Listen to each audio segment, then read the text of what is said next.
بسم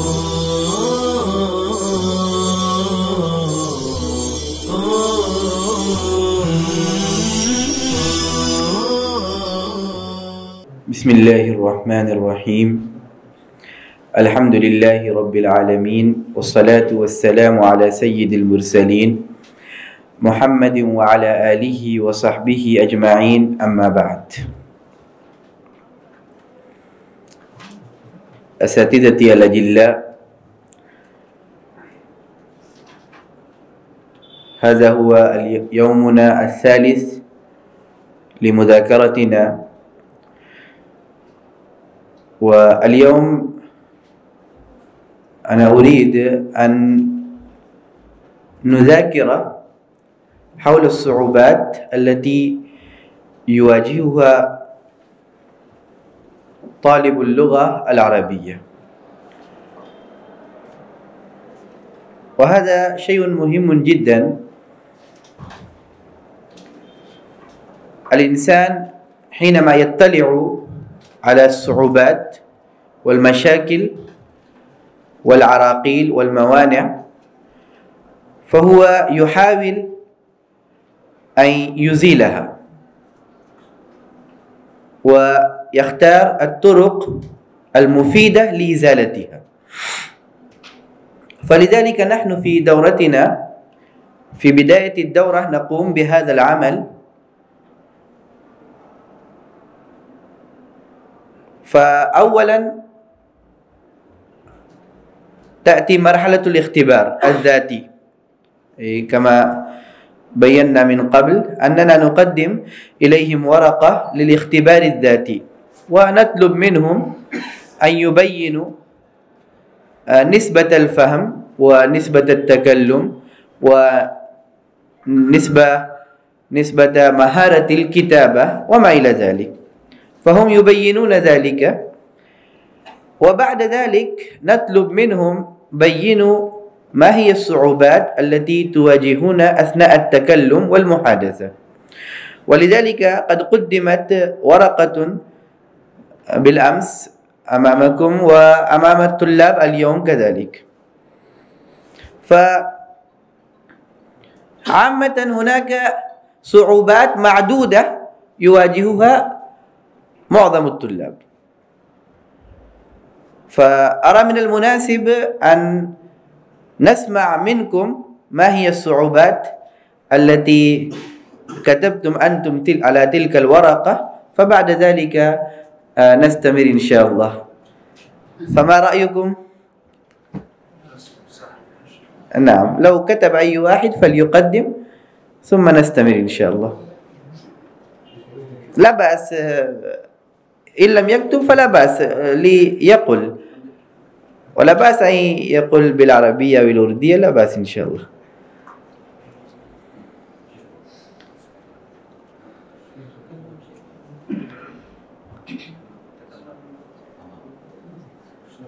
ذكرت في حافظتي ولكن ما كتبت حتى الآن. لا بأس، لا بأس، لا بأس أن تبين هكذا. ليس عند الطلاب ذخيرة الألفاظ والمفردات. ذخيرة الألفاظ والمفردات، نعم.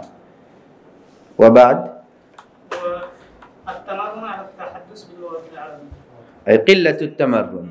نعم. وأي شيء آخر؟ عدم البيئة، عدم الاطلاع على الألفاظ الجديدة السهلة. أي نعم. وهم ما شاء الله يقرؤون ويكتبون لكن لا يستمعون ولا ينطقون. لا يستمعون ولا ينطقون. نعم. أي شيء آخر؟ عدم البيئة للتكلم العربية، قلة المطالعة بالذات، عدم اهتمام المطالعة للدرس الآتي، عدم الاطلاع على المفردات غالبا، عدم التفكر بمصطلحات الطبيعية والأدوات المنزلية. الصعوبة. وأي شيء آخر؟ الصعوبة الثانية عدم الإتقان بالسياق والتصاريف، عدم التمرن بعد ختم الدرس، عدم القراءة بالكتب العربية سوى الكتب الدراسية. نعم، جيد. وأي شيء آخر؟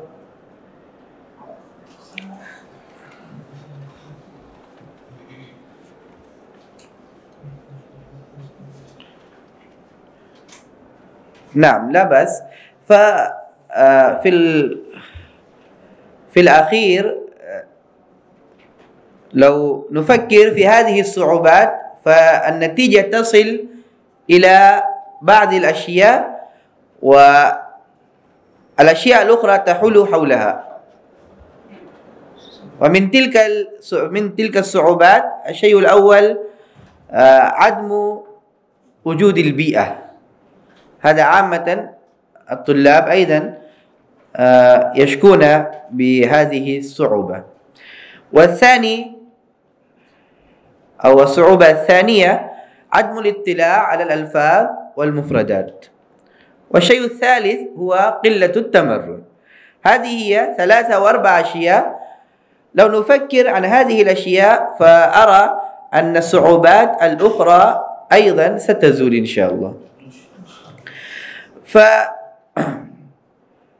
وهذه الأشياء كلها تتعلق بالتجارب.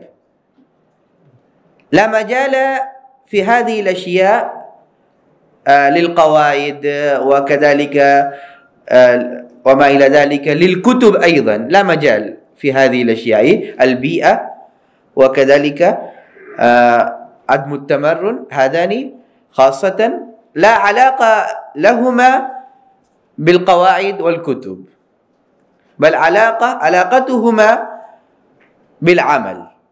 فلذلك أنا أقول للطلاب أن هناك شيئان: الشيء الأول العلم، والشيء الثاني الفن.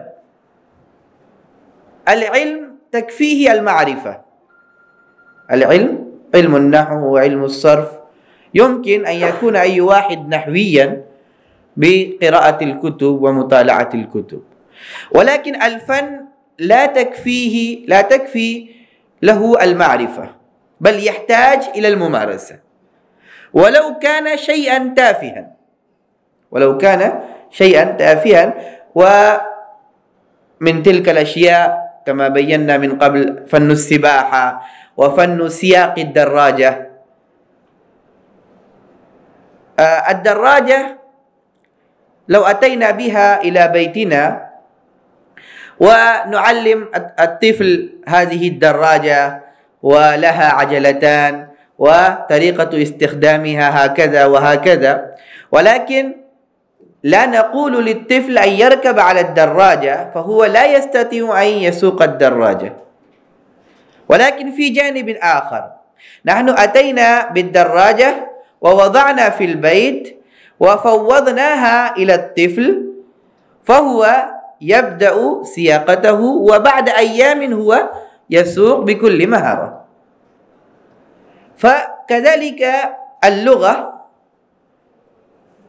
إذا أي واحد يتمرن بها وفي بعض الأوقات بغير أي قاعدة، ومع ذلك تكون له الفائدة. فهذه الصفحة التي أمامنا التمرن على التحدث باللغة العربية. الخطوة الأولى للتمكن من أي لغة التمرن على التحدث بتلك اللغة صباح مساء ليل نهار في كل وقت.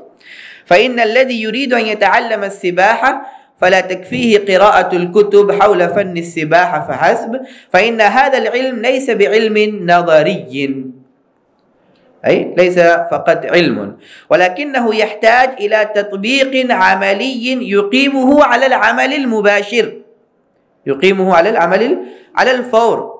قرأنا عملنا، فلا بد له أن يخوض البحر ويغوص النهر. هذا المثال قد سبق من قبل. إذن قس على هذا ذلك الرجل الذي يتمنى البراعة في هذه اللغة ويستمر في قراءة فن النحو وحفظ قواعده من غير فهم وتطبيق، ولكنه يجهل الجانب العلمي التطبيقي، فإنه يخسر كثيرا. والرجل الذي حفظ كمية هائلة من التعابير والجمل والأمثال والمصطلحات ولكنه لم يمر بمرحلة التدريب والتمرن فلا يستطيع على النطق بجملة، فضلا عن الحوارات والمحادثات الطويلة حول عناوين متنوعة. فهذا مثال واضح للتكلم. فلذلك أنا أقول للطلاب، بعض الطلاب هم يجمعون المفردات والتعبيرات والمصطلحات وعندهم مجموعة كبيرة ولكن لا يستخدمون.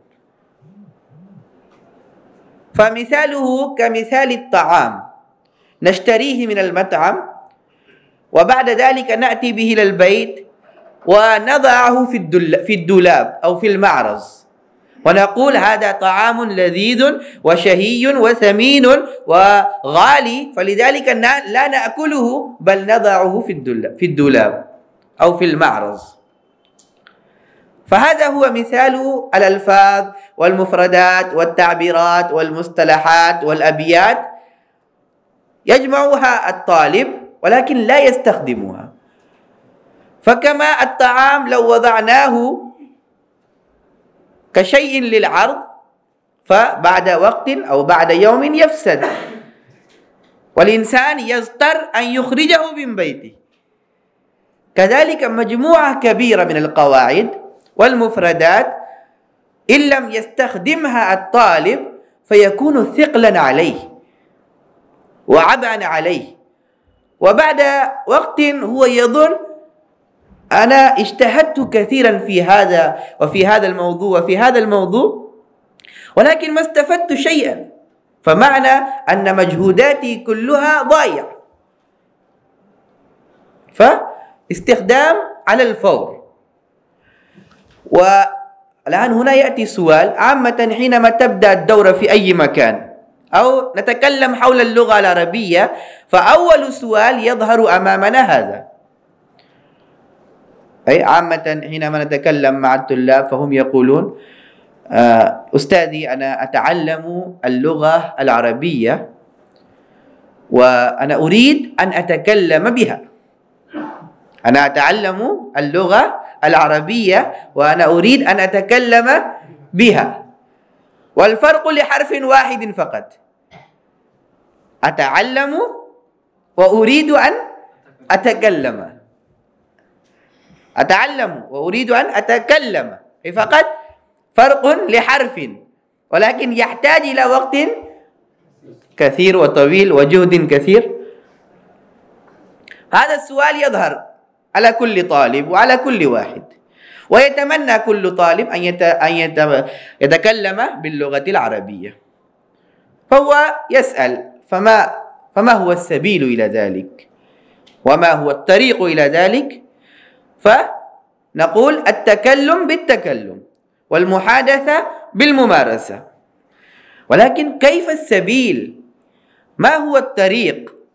فالطريق لتعلم أي لغة هو الطريق الطبيعي التي خلقه الله عز وجل وأجراه في هذا العالم، ولذلك نقول والطريقة السهلة التي خلقها الله تعالى لعباده في هذا المجال بأن كل مولود يتعلم اللغة الأم من أبويه وأخيه وأخته وعشيرته الأقربين، يسمع من هذه العناصر اللغة الأم صباح مساء. ووقت الاستماع ليس بمحدود، الطفل لا يسمع يوما أو أسبوعا أو شهرا، بل يسمع كل وقت إلى وقت طويل، إلى مدة طويلة، ثم يستطيع التعبير عما في ضميره ولا يحتاج إلى القواعد والعلم النظري ولا إلى المفردات والمصطلحات. وهكذا أي نقول للطلاب يجب علينا أن نسمع إلى كلام العرب الأقحاح أو نستفيد مباشرة خلال الشبكة والمواقع الاجتماعية التي ذكرت بالأمس لنكون ناطقين بلغة الضاد بطلاقة وفصاحة. وحينما نقول هذا فالطالب يبدأ التكلم أو يحاول التكلم، ولكن في ذلك الوقت يأتي في ذهني تغلب عليه هذه الفكرة أنني أحاول ولكن أنا ضعيف في القواعد النحوية والصرفية، فكيف أستطيع؟ فهذا هو. ولكننا نجد بأن سوء التفاهم بالنسبة لتعلم هذه اللغة قد فشى في طلبة المدارس. ما هو؟ فهم ينهمكون في تعلم قواعد النحو والصرف ويصلون الليل بالنهار، ولكن يتغافلون عن التطبيق والاستخدام ليحصلوا على البراعة في اللغة نطقا وكتابة، فيفقدون الهدف الأصلي المنشود ويأتون هذا النحو والصرف والبلاغة هذه وسائل لتعلم اللغة العربية. فأقدم مثالا أن الإنسان أو أي رجل هو يريد أن يسافر، فهو يركب السيارة، فلا يقول أي مسافر أنني لا أنزل من السيارة لأن هذه السيارة مريحة وأنا أعتكف فيها، بل حينما يصل إلى منزله ولو كانت سيارة عالية وغالية ومريحة ومع ذلك يتركها لأنها وسيلة. كذلك هذه العلوم النحو والصرف والبلاغة هذه وسائل لها أهمية، ولكن مقصدها إيصالنا إلى المنزل. ولكن عامة الطلاب هم يركبون ولا ينزلون. فنقول وفي بعض الأوقات حينما نتكلم عن هذا الشيء، فبعض الناس هم يقولون كيف أنت تقول هذا مع أننا نقرأ من الصغر من الصف العربي الأول النحو في الكلام كالملح في الطعام. لا شك أن اللغة العربية ليست لغتنا الأم. نعم، كما قلنا أن الطريق الطبيعي هو كما يتعلم الصبي والطفل من أمه وأهله، ولكن لأي لغة حينما تكون اللغة الأم وحينما تكون اللغة أجنبية فهو لا شك أنه يحتاج إلى القواعد والوسائل المفيدة الموصلة إلى المنزل. ولكن لا بد أن نعرف الكيفية والكمية معا. ينظرون إلى قامة هذا المثل ويغضون بصرهم عن قيمته، فيفخمون معناه ولفظه من غير نظر إلى كميته وكيفيته، فإن المثل المذكور كما يشير إلى أهمية فإنه في الوقت نفسه ينم عن كميته أيضا. الملح في الطعام مقداره كم؟ إذا كان الطعام 1 كيلو فمقداره في غرام. ولكن لو يقول لا، الملح شيء ضروري وأساسي فعلينا أن نلقي في 1 كيلو من الطعام 1 كيلو من الملح، فماذا تكون النتيجة؟ النتيجة ظاهرة أن ذلك الطعام بدل أن يكون لذيذا وشهيا يكون مضرا. فهذا يمكن أن نبين أمام الطلاب. فالقواعد النحوية والصرفية في تعلم اللغة العربية بمثابة الملح في الطعام، فالملح إذا زاد في الطعام يفسده، كذلك إذا زادت العناية بالقواعد فقط بغير الاستخدام بغير التطبيق في تعلم اللغة توصل إلى الابتعاد من تعلمها، فيمكن أن يكون نحويا ويمكن أن يكون صرفيا وبلاغيا، ولكن لا يمكن أن يكون متكلما باللغة العربية، فلا يخرج إلا نكدا. هو حصل على الوسائل ولكن ما وصل إلى المنزل. وبصفة عامة وكذلك الشيء الآخر، بدأ وعرف وفهم الطالب أننا نستطيع أن نتعلم اللغة العربية بطريقة طبيعية بالاستماع وبشيء من القواعد النحوية، والإلمام القليل بالقواعد يفيدنا في التقدم إلى الأمام. وبغير القواعد أيضا يمكن. هناك مثال موجود، نرى في بيتنا أو في جوارنا أو في قريتنا بعض الناس هم يذهبون لكسب المعاش إلى الدول العربية وهم لا يعرفون حتى الأشياء الأساسية للغة العربية، ولكن حينما يذهبون ويعيشون هنا بعض الشهور فقط فهم يتكلمون. وأنا أقول هذا من فضل الله علينا أن هناك اللغة تستخدم اللغة العامية، اللغة العامية ليست لغة فصحى. فلو تكن الفصحى رائجة فهذا الذي يذهب لكسب المعاش هو يتعلم اللغة الفصحى ويتكلم أفصح منها. فهذا أيضا مثال للطفل الصغير يتعلم بالاستماع، وللرجل الكبير يذهب لكسب المعاش ولكن يتكلم بتلك اللغة في شهور. لماذا؟ لأن هناك شيئان حافزان، شيئان يحافزان أي يحفز ويرغب ويشوق الإنسان. الإنسان يحصل على أي شيء في الاضطرار،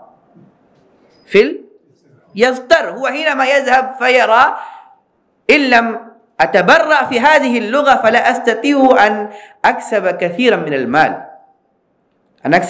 من المال، فهو يتعلم.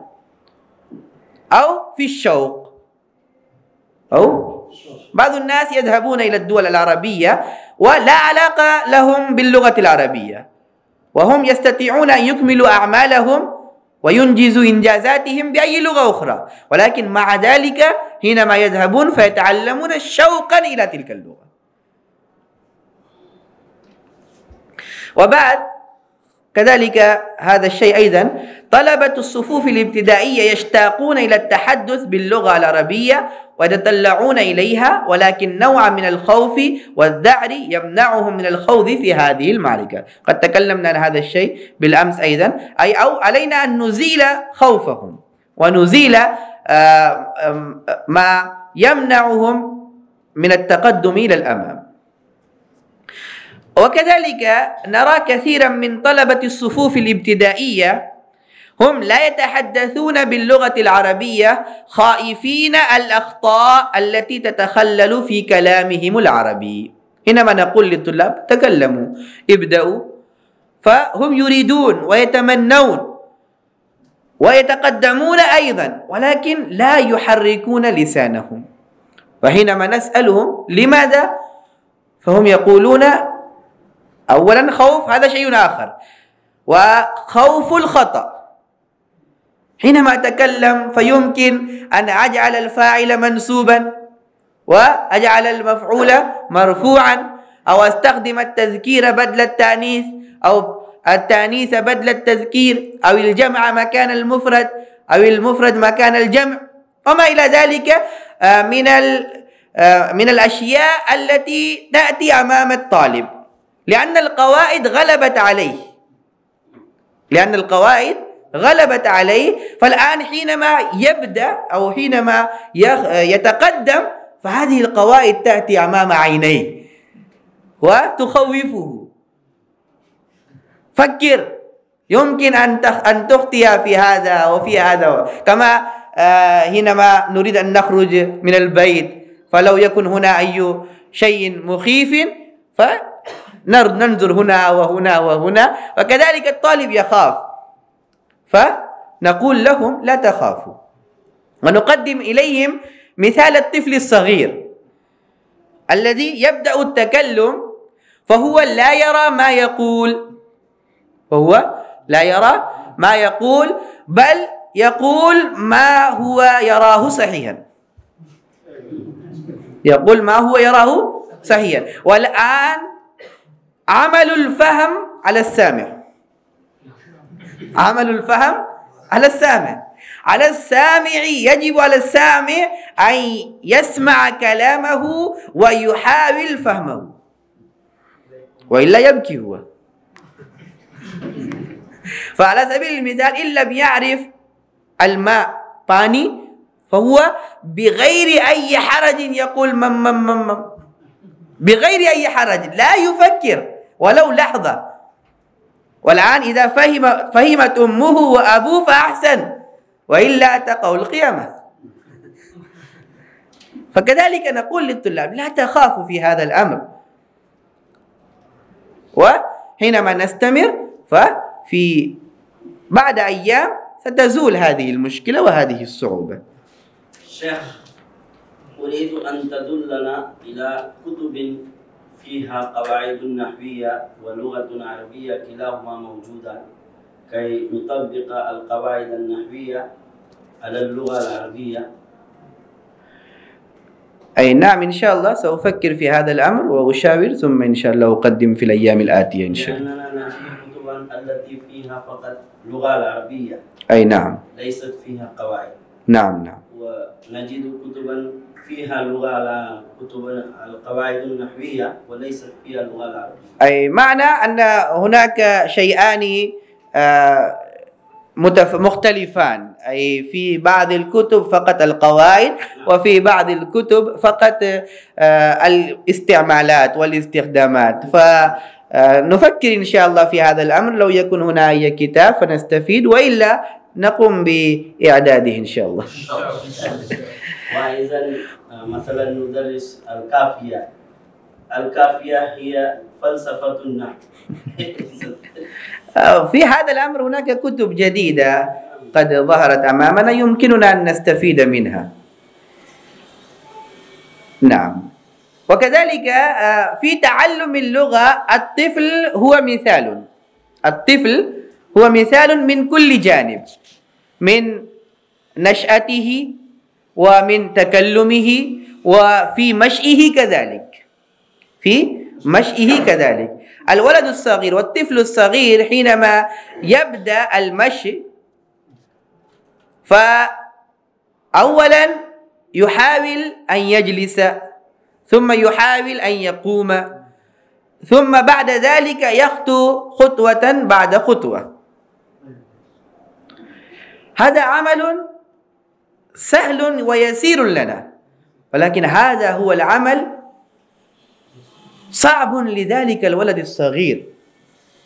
ولذلك نرى وأرى أن أظن أن كثيرا منا قد مر بهذه التجربة. حينما يقوم فكل فرد من أفراد الأسرة يفرح، يقوم، وحينما يخطو بخطوة فيشتد الفرح، حتى نرى العجوزة الجدة أو الجد نرى أنهم يتواصلون مع الآخرين ويبشرونهم بمشي الطفل الصغير. ثم يخبرونهم اليوم هو خطى بخطوة، وبعد أيام هو خرج من الغرفة ووصل إلى باب البيت. هكذا هو يتقدم، وفي أثناء ذلك هو يسقط مرات، ونرى الطفل حينما يسقط قبل أن نصل إليه هو يقوم ويجري مرة أخرى. قبل أن نصل إليه يقوم ويجري مرة أخرى. فهذا هو مثال كما نقول بالأردية गिरते हैं शहसवार मैदान जंग में, वो तिफल क्या गिरे जो घुटनों के बल चले. فالذي لا يقوم ولا يمشي فكيف يسقط؟ فالذي لا يتكلم كيف يخطئ؟ فالذي يتكلم هو الذي يخطئ. وكذلك هذا المثال مفيد جدا لنا للأساتذة أيضا. حينما نرى الطفل الصغير يسقط لا نزجره ولا نوبخه، بل نشفق عليه ونساعده ونرشده، وإن لم يستطع مع ذلك فنأتي بعربة ونقدم إليه عربة गाड़ी ليمشي باعتمادا عليه.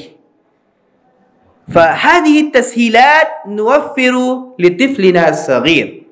فالطالب في الصف العربي الأول هو كذلك طفل صغير في عالم اللغة العربية،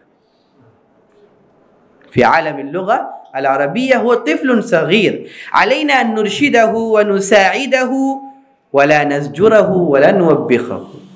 كثيرا ما نرى أن الطالب حينما يلتحق بالصف العربي الأول وتكون من أمنياته أن يتبرع في اللغة العربية، وهو يحاول ويسعى ويذهب إلى هذا الأستاذ وإلى هذا الأستاذ، ولكن في بعض الأوقات بعض منا نزجرهم فهو يبتعد عن اللغة العربية ابتعادا لا يقترب بعد ذلك أبدا. فهذا شيء مهم جدا يمكن أن نستفيد منه في هذا المجال كذلك.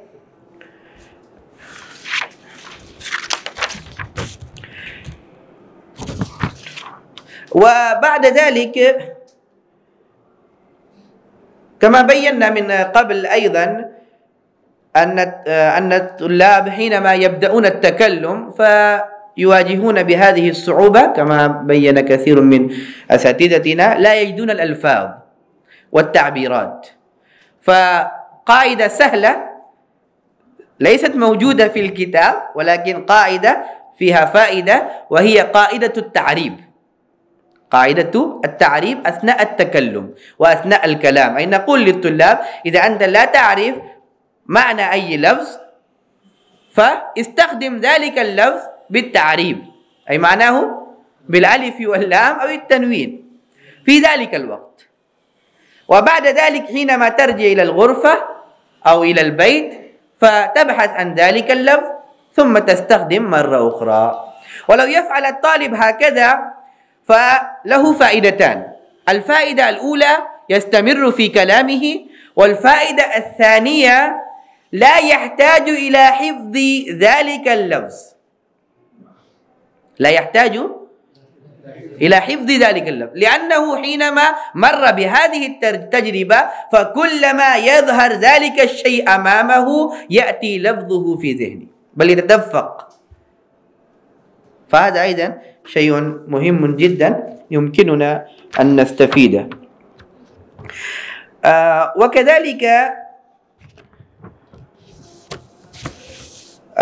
نقول للطلاب وعلينا أيضا أن نحدد وقتا للتكلم باللغة العربية يوميا.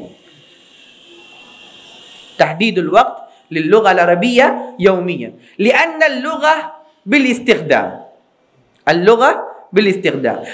فالإنسان حينما يستخدم يرتقي في مجال اللغة وتزداد مهارته، ولو ترك ولو لوقت قليل حتى لغته الأم كذلك فهو يواجه الصعوبة بعد ذلك.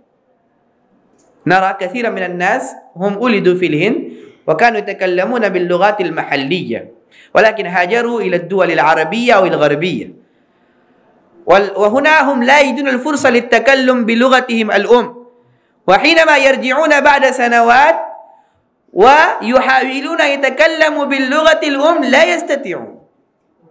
اللغة الأم التي نشأ باستعمالها. فهذه قضية اللغة، أن اللغة أشد غيرة، واللغة لا تبقى عندنا حينما لا نهتم بها.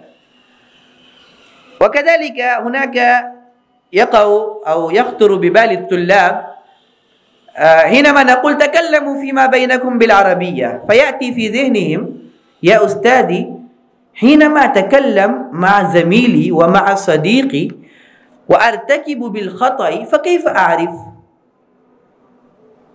وأرتكب بالخطأ فكيف أعرف؟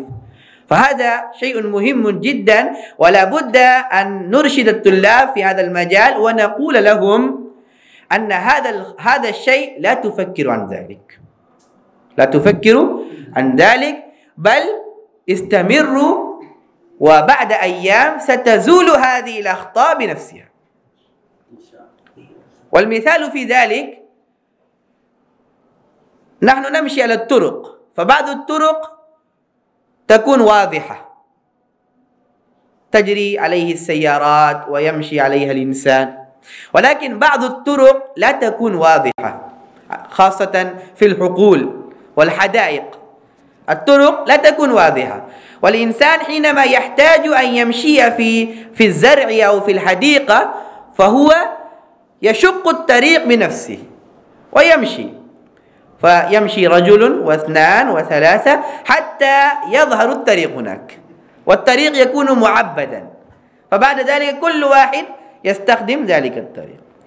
كذلك الخطأ في بداية الأمر هو لا يستطيع أن يعرف أنه صحيح في استخدامه أم لا، ولكن حينما يستمر فبعد ذلك هو يعرف أين هو صحيح وأين أخطأ.